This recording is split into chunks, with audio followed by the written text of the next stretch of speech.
यह है धनबाद जिला का बाघमारा अंचल कार्यालय, जहां एक ही छत पर सभी सरकारी काम होते हैं। लेकिन बरसों चक्कर काटने के बाद बाध्य होकर ग्रामीण धरना में बैठने को मजबूर होते हैं। शुक्रवार को ग्राम स्वरोजगार अभियान के बैनर तले अनिश्चितकालीन धरना प्रारंभ हुआ और शुक्रवार को ही अंचलाधिकारी से ग्रामीणों की नोकझोंक हो गई। फिर भी ग्रामीण डटे रहे और शनिवार को भी धरना ऐसा ही चलता रहा और नारा से पूरा अंचल गूंज उठा।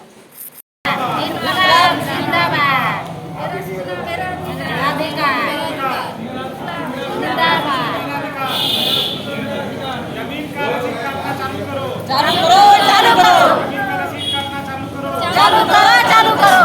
मेरा जमीन मेरा अधिकार। मेरा जमीन मेरा अधिकार। मेरा सूचना मेरा अधिकार। मेरा सूचना मेरा अधिकार। प्रशासन हमारा है। हमारा है। हमारा है। प्रशासन हमारा है। हमारा है। हमारा है। सूचना मांगना मेरा अधिकार। सूचना मांगना मेरा अधिकार। सीओ साहब को सूचना देना होगा। देना होगा। देना होगा। सूचना देना होगा। देना होगा। देना होगा। सूचना देना होगा। देना होगा। देना होगा। जमीन का रसीद काटना होगा। काटना होगा। क्या है वास्तविकता, आइए जानते हैं इन रैयतों से। इन ऑनलाइन प्रविष्टि के संबंध में 1.5 साल सरकार आपके द्वार कार्यक्रम में दिए थे, जो अब तक नहीं हुआ। ये कहाँ का मामला है? ये लौपिट्टी के हैं, ग्राम लौपिट्टी। कब दिए हैं? दिए हैं 26/11/2023 को दिया था सरकार आपके द्वार कार्यक्रम। तो क्या हुआ उसके बाद? उसके बाद 2-3 महीने के बाद फिर सीओ के पास आए, बोले हो जाएगा। उसके बाद हम RTI भी किए, उन्होंने जवाब नहीं दिया, रिमांड भी दिए, जवाब भी नहीं दिया, न काम आगे हुआ। तो आज उसी को लेकर के उसी के लिए आज हम लोग धरना में। क्या नाम है आपका? दिलीप कुमार महतो, लौपिट्टी। क्या नाम हुआ आपका? कमल महतो। कहाँ रहते हैं? जोगटी बस्ती। क्या है मामला, सिलसिलेवार बताइए। ज़मीन का मामला है। हम लोग 28/11/23 को दिए थे द्वार, आपके सरकार आपके द्वार में, लेकिन अभी तक कोई काम नहीं हुआ। और बार आते हैं तो बोल कल आइए, परसों आइए, लेकिन आज तक हुआ नहीं। इसका जिम्मेवार आप किसको मानते हैं? अंचलाधिकारी को मानते हैं, और क्या मानते हैं? अंचलाधिकारी आप लोगों को बार करके टाल देते हैं ना? आश्वासन देते हैं, लेकिन काम नहीं, एक भी काम नहीं। कहाँ इस संबंध में आवेदन दिए हैं? दिए हैं आपका सरकार आपके द्वार में, अभी तक काम नहीं हुआ। क्या नाम हुआ? कहाँ रहती हैं? हम बड़ौदा बस्ती। क्या है मामला? जमीन के मामले रियायत। अच्छा, क्या है थोड़ा सा बताइए। रसीद काटने का है।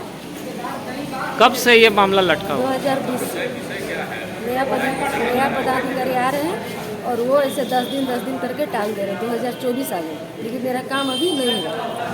इस संबंध में और किन्हीं को आवेदन दिए हैं? हाँ, बहुत सारे, लेकिन कोई सुनवाई नहीं है। क्या आपका क्या मामला है?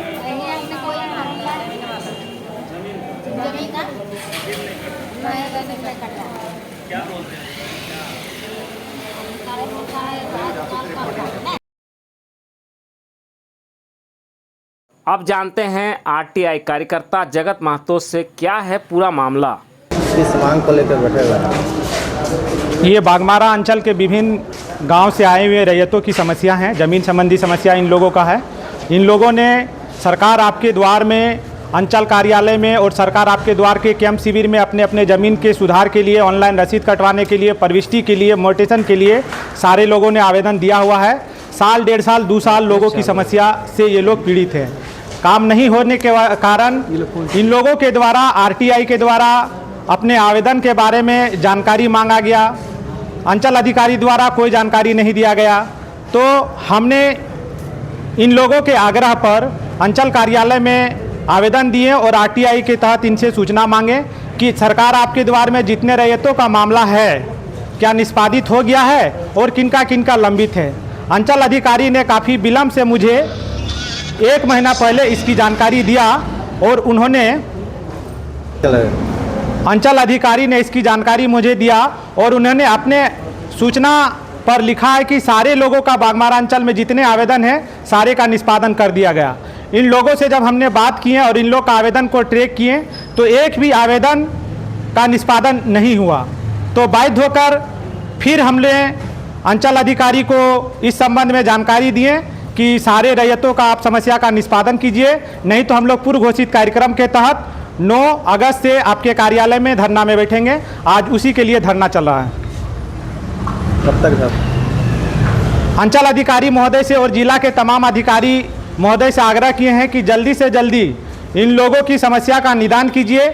जब तक इन लोगों का समस्या का निदान नहीं होता है, और हमने इनसे आरटीआई से जो सूचना मांगे हैं कि अंचल में म्यूटेशन का क्या राज्य सरकार का नियम है, क्या सर्कुलर है, रैयतों के ज़मीन का प्रविष्टि करने का क्या सर्कुलर है, और जो खतियानधारी हैं जिनका ऑनलाइन में है लेकिन उसका रसीद नहीं काटा जा रहा है, तो उसको काटने के लिए क्या प्रक्रिया है, उसका सर्कुलर मांगे हैं। जब तक वो हमें सूचना अधिकार के तहत सर्कुलर उपलब्ध नहीं कराते हैं, हम अपने अधिकार के लिए, अपने ग्रामीणों के लिए, अपने रैयतों के लिए अनवरत धरना पर बैठेंगे। सीओ साहब का कहना है कि जगत महतो का कोई भी काम नहीं है इस प्रकार का अंचल से रिलेटेड, उसके बावजूद वो धरना पर बैठ रहे हैं, जबकि हम अधिकारी हैं और सबका काम हम स्वतः करते हैं। जो हमारे पास आते हैं हम उनका काम करते हैं।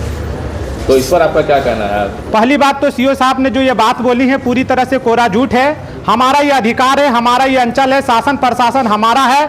हमने इससे सूचना मांगा है कि आखिर रैयतों का समस्या का निष्पादन, म्यूटेशन का निष्पादन में जिस प्रकार से विलम्ब हो रहा है उसका सर्कुलर हमको दीजिए। तो ये मांगना मेरा अधिकार है, पहला मेरा ये अधिकार है। दूसरा, ये जो रैयत है, ये जो ग्रामीण हैं, हमारे गांव के हैं, हमारे रिश्तेदार हैं, हमारे साथ में काम करने वाले लोग हैं। तो जब ये पीड़ित हैं और ये जब आग्रह करते हैं कि हमारे समस्या का निष्पादन कराइए, तो उसके समस्या के निष्पादन करने के लिए हम यहाँ पर लोकतांत्रिक रूप से धरना पर बैठे हैं। ये हमारा भी अधिकार बनता है। उनका कहना है कि हमारे पास जो भी आते हैं हम उनका समाधान करते हैं, हम उसके लिए ही बैठे हैं। फिर आप क्यों? ठीक है, अगर ये लोग सारे लोग उनके पास साल 2 साल से आना जाना कर रहे हैं, सीओ साहब का साल भर भी यहाँ हो गया है, पदस्थापित हुए हैं, और उन्होंने कई बार रैयतों ने भेंट किया कि अगर ये रैयतों का काम हो जाता तो फिर आज ये स्वतः धरना में क्यों होता। ये सबसे बड़ी सवाल है और इसका जवाब सीओ साहब देंगे कि इन लोगों का काम क्यों नहीं हुआ। आज मिठाई बांटकर खुशियाँ मनाते हुए जगत जी आप नजर आए हैं, क्या? देखिए, ये सूचना का अधिकार हम जैसे जाबाज वीरों ने काफ़ी मुश्किल से, काफ़ी यातना झेल के इस लड़ाई को अंजाम दिए, तभी हम नागरिकों को ये अधिकार प्राप्त हुआ है। तो ये संघर्ष की जीत है। वो हमें झूठे एफआईआर करके, झूठे मामला में लपेट कर हमारे हौसला को तोड़ना चाहता है, और जो पूरे देश के आरटीआई एक्टिविटी से जिन्होंने इस कानून के लिए लड़ा है उसे डराना चाहता है। तो हम उसके अनुयायी हैं, हम उसके सिपाही हैं, हम संविधान के सिपाही हैं। हम अपने अधिकार के लिए जश्न मना रहे हैं। कम से कम आप सूचना नहीं दे सकते हैं पर झूठे मुकदमे आप कर सकते हैं, तो उसको हम मिठाई बांटकर अपने आप को खुशी जताते हैं लोगों को कि आपको इससे डरने की जरूरत नहीं है। देश में संविधान है, देश में कानून है। जब कानून है और कानून हमें ये शक्ति दिया है, उसके लिए हम लोग जश्न मना रहे हैं। रही बात अंचल अधिकारी ने जो हमारे ऊपर शिकायत किया है, उस शिकायत को हमने एक अखबार में मात्र लगा है, उसको हमने संज्ञान पर लिया और उस पर देखा। उन्होंने जो लिखी है, उन्होंने जो एफआईआर में बातें आई हैं, उसका आवेदन में क्या है हम नहीं जानते हैं, लेकिन जो अखबार में प्रकाशित हुआ उसमें सीधा सीधी आरोप है कि जगत महतो ब्लैकमेलिंग कर रहा है। तो ये किस टाइप का ब्लैकमेलिंग कर रहा है? हम उससे सूचना के अधिकार के तहत उनके कार्यालय में जो रिकॉर्ड हैं, उनके कार्यालय में इन लाभुकों की जो शिकायत है उसका ट्रैकिंग करके जानना चाहते हैं। तो ये जब हम दे रहे हैं तो ये ब्लैकमेलिंग है क्या? आरटीआई के तहत सूचना मांगना ब्लैकमेलिंग है? और इसलिए इस बात से वो चिढ़ हैं और उसी से चिढ़ से वो मामला को दर्ज किए हैं। आपके पास और कोई ऐसा कोई जानकारी कैसे मिला? हमें अखबार के द्वारा माध्यम से ये जानकारी मुझे प्राप्त हुआ है, और उस शिकायत के बारे में मुझे कुछ नहीं कहना है। अंचल अधिकारी खुद एक विवेकशील पदाधिकारी हैं और पढ़े लिखे लोग हैं। हम उससे आग्रह करते हैं कि जो आप आरोप लगाए हैं उस आरोप का एक चीज का पुष्टि कीजिए। जगत महतो रैयतों से पैसा लेकर बैठा है तो वो उसका सबूत मीडिया के सामने प्रस्तुत करें, चाहे प्रशासन के सामने प्रस्तुत करें, चाहे न्यायालय में प्रस्तुत करें। उस पर हमको कोई टिप्पणी नहीं करना है। और हमारे पास एक रैयत हैं दिलीप कुमार महतो। बहुत बड़ी बात है कि जब दिलीप कुमार महतो अभी हमारे बीच में थे, कुछ आवश्यक कार्य से बाहर गए हैं, तुरंत वो आ जाएंगे। उन्होंने अंचल अधिकारी को अपने आवेदन के संदर्भ पर एक शिकायत दिया था। उनके कार्यालय में ऑपरेटर दिलीप कुमार महतो से 25,000 रुपया को मांग किया गया था।